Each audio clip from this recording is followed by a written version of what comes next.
কেন?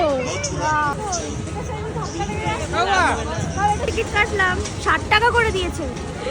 চোখের জলের হয় না কোনো রোগ। ভয় লাগছে আমার এমনি। চল তো তাড়াতাড়ি।